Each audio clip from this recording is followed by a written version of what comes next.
This book of poetry was actually my graduation project for psychoanalytic training at the Chicago Center for Psychoanalysis.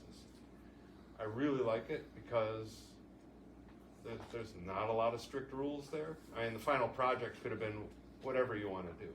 I mean, someone did a clarinet recital, someone else did a photo exhibit, I did a book of poetry, and it's a nice way to finish off a bunch of years of psychoanalytic training.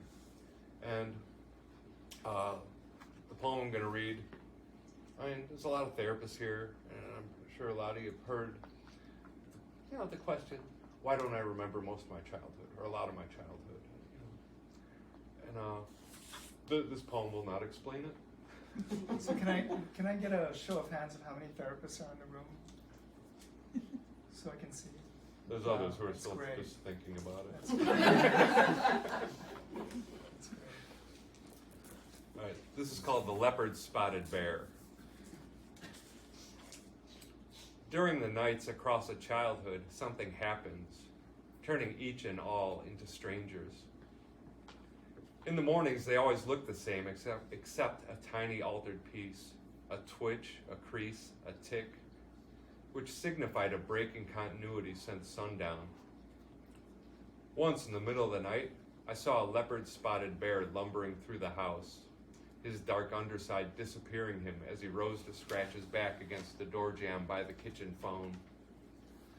Sometimes months passed between the switches, but these incremental disconnections warned me to the lookalikes of daylight. Lights would flash and roll outside my bedroom window in the gangway out on the switch nights. New family members kept replacing those from the day before, each a bit more foreign than the last. Over time, I learned others came before me. I had an older brother I never met, and my little brother got switched 47 times before starting high school. By then, we were drinking Dad's Old Style with our cereal before class, our conversations nothing more than an intricate series of grunts and shrugs. The neighbors watched us wait for the bus like each morning was coincidence. Traces of shared memories splintered with every switch. Each replacement knew less than the one before. Divergence in linking metastasized. No one's hair looked right. Holidays, anniversaries, and birthdays were guided by sets of abandoned scripts that would never haunt the next household set.